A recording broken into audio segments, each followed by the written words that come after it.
5000ක් කල් බුද්ධ ශාසනය ගිය තැන ධාතුන් වහන්සේලාට වඳින අවසාන කෙනත් මැරුණට පස්සේ ධාතුන් වහන්සේලාගේ ඇසුරෙන් පින් කරගන්න අය නැහැ.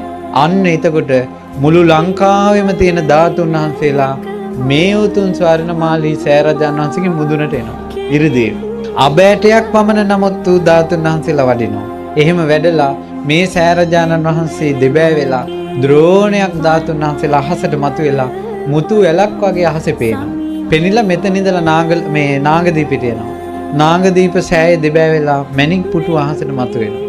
මතු වුණාට පස්සේ අර මැණික් පුටුවේ ලස්සනට ධාතුන් වහන්සේලා පිහිටලා මැණික් පුටුවත් එක්කම මේ ධාතුන් වහන්සේලා දඹදිව වජ්‍රාසනයේ බුද්ධ ගයාවට වඩිනවා. ඒ බුද්ධ ගයාවට වඩිනකොට හැම ලෝක ධාතුවකින්ම බුදුරජාණන් වහන්සේගේ කේශ ධාතුන් වහන්සේලා, ලෝම ධාතුන් වහන්සේලා, අස්ථි ධාතුන් වහන්සේලා, නඛ ධාතුන් වහන්සේලා සියලුම ධාතුන් වහන්සේලා වඩිනවා ඒ වෙලාවට. වැඩලා අහසේ බුදුරජාණන් වහන්සේගේ ලලාට ධාතුන් වහන්සේ පිහිටි තැන එතනම පිහිටනවා. අකු ධාතුන් වහන්සේලා පිහිටනවා. ඒ තැන්වල හැම එකක්ම අබෑටයක් නමුත් ධාතුන් වහන්සේලා පිහිටනවා. පිහිටලා බුදු සිරුර මැවෙනවා. යමක මහ ප්‍රාතිහාර්ය පාලා මතුවන වජ්‍රාසනයේ මත බුදුරජාණන් වහන්සේගේ බුදු සිරුර දැවිලා යනවා.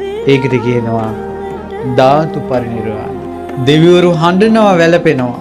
බුදුරජාණන් වහන්සේ පිරිනිවන් පානකොට ධාතුන් වහන්සේලා තිබ්බ නිසා, රහතන් වහන්සේලා හිටපු නිසා මිනිස්සු හිත හදාගත්තා. එදායින් පස්සේ තුන් ලෝකෙටම බුදු කෙනෙක්ගේ ධාතුන් වහන්සේලා නැහැ. හඬනවා, වැළපෙනවා, පෙරලෙනවා දෙවිවරු. මනුස්ස ලෝකෙ මිනිස්සු මේක දන්නේ නැහැ. එදායින් පස්සේ මේක අපායක් වගේ මේ මනුස්ස ලෝකේ. මිනිස්සු එදායින් පස්සේ ප්‍රතිමා, බුද්ධ ප්‍රතිමා, බෝධීන් වහන්සේලා ස්තූප ඔක්කොම අතුරුදහන් වෙලා යනවා. නැති වෙලා යනවා. ආයෙ වඳින්න බෑ.